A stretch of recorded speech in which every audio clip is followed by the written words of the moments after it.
And today I want to share something that I actually just finished yesterday, a 3-part video, and I was breaking it up in 3 parts, and I was listening to the first part, and I was like, oh my gosh, I totally forgot. I had said something in that video that I wanted to share something to help really explain, I don't know if it's a parable or what you would want to call this, but you know where Paul says to rightly divide the word of truth? I think it was Paul. I think he says it to Timothy.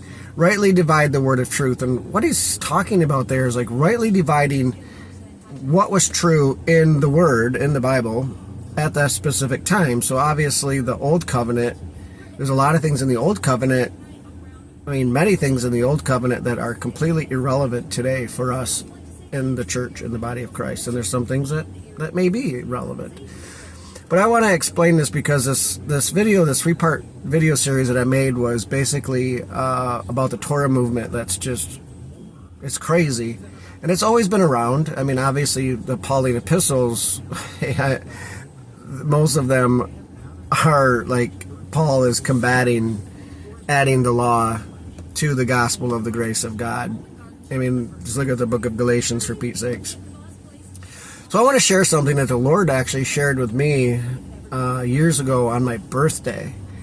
And at this time, someone owed me money, and they're like, well, how about I give you this Durango? And it was, easy to take that or not get anything. And so I was like, okay. I ended up just turning it into just for a hunting vehicle. But anyhow, so the Lord used that to give me this parable to help rightly divide the word of truth. So I want you to put yourself in a situation with you and a sibling.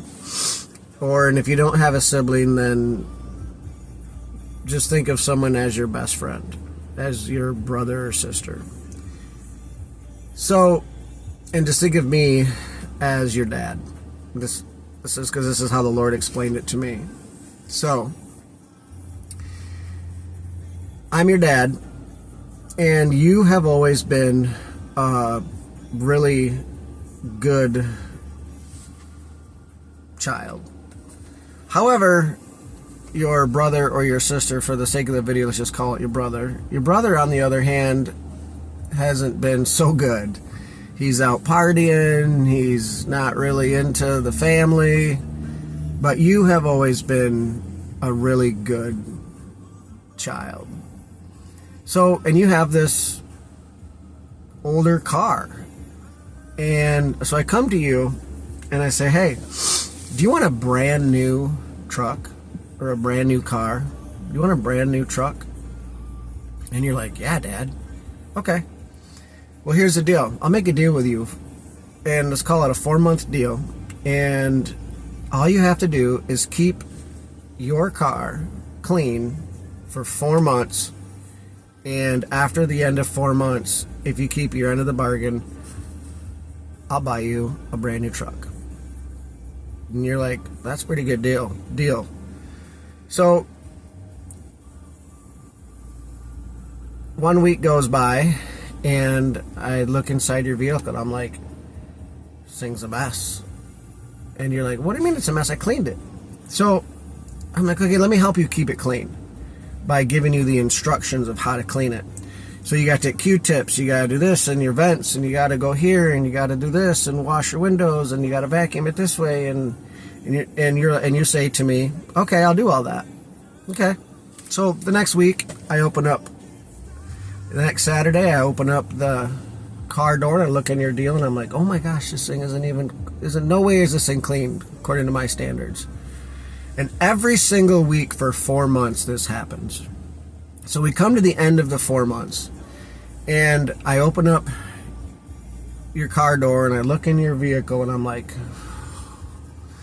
but the thing is, as a good dad, I actually want you to have a brand new vehicle.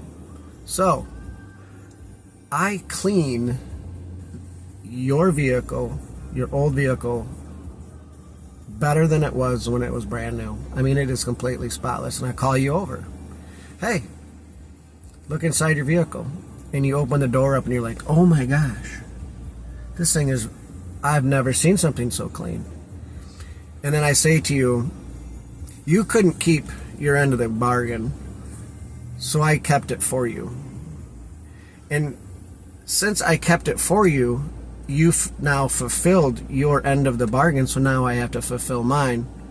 So now, all I'm asking is that you believe that I cleaned your vehicle, and I'll give you a brand new vehicle. I totally took, if you keep your vehicle clean, then I will get you a vehicle. Because I made the agreement, because I made the covenant, I can be like, hey, I'll still give you the brand new vehicle. Now all you gotta do is believe that I cleaned it. And you're like, okay, Dad, okay. Now, I give you a brand new vehicle, you receive this vehicle. So I go to your brother, who's out doing stupid. I go to your brother, and I call him over, and I'm like, do you like your brother's, sister's brand new vehicle? Yeah. All you have to do is believe that I cleaned their vehicle for them, and I'll give you a brand new one. And they're like, okay, totally. Yeah, Dad, I'm in. I want a brand new vehicle too. So you see your brother driving a brand new vehicle, and you're like, what the heck? That's not fair. I had to work for my vehicle. I had to keep it clean for 4 months. But in reality, you didn't. You couldn't. But you're upset because your brother has a brand new vehicle, but yet you both received the vehicle because of what I did as your father. Neither of you did anything. I actually gave it to you for free.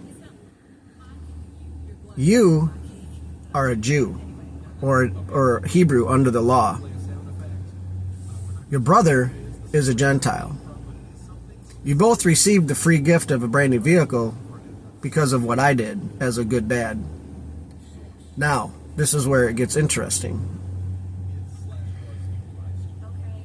Did I give your brother the exact same rules and regulations that I gave you on how to keep it clean?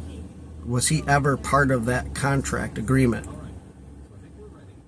He was never part of it.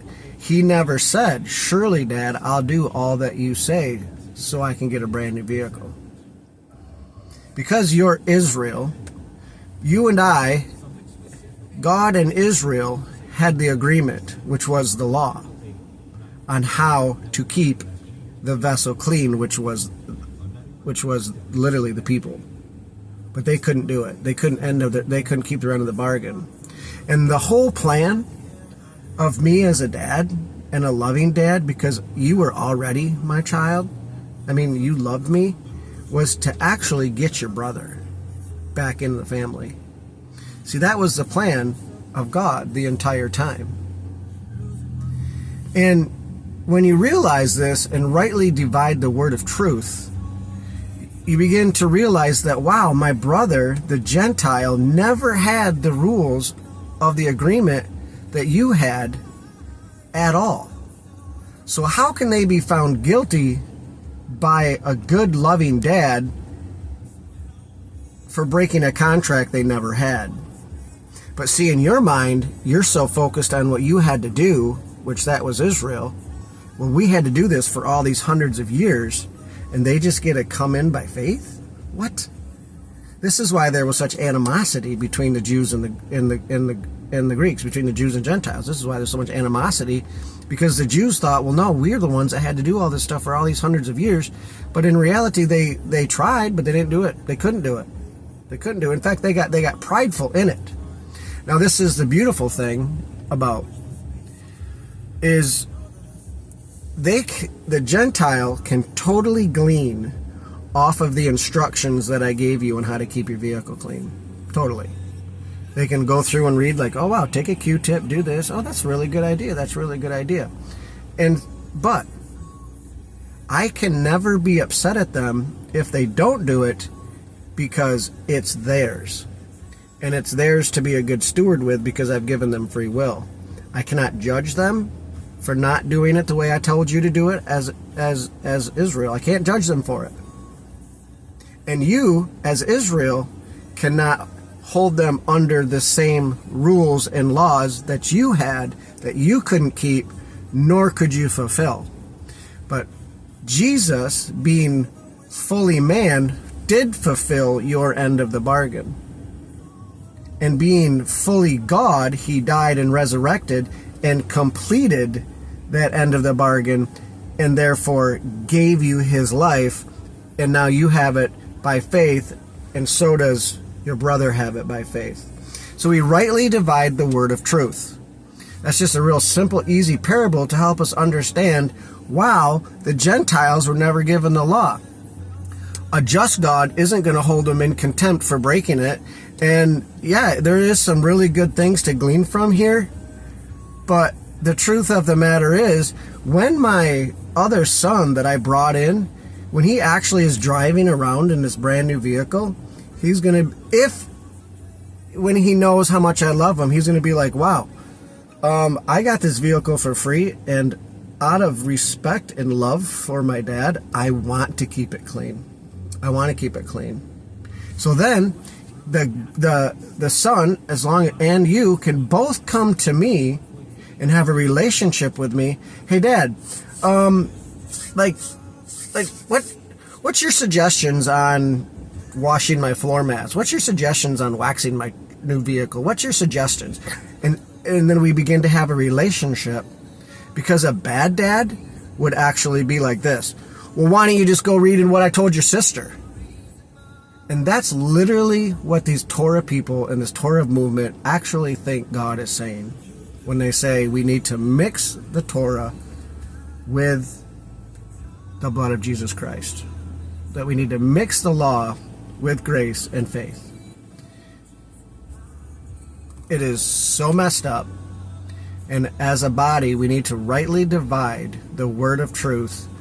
And it really begins to simplify things when you put it in just common sense form. So I hope that helps somebody, anybody, to really understand covenants and agreements, and maybe waking something up in us to be able to rightly divide the word of truth according to covenants and according to people groups and whom it was given to and at what time. Love you guys.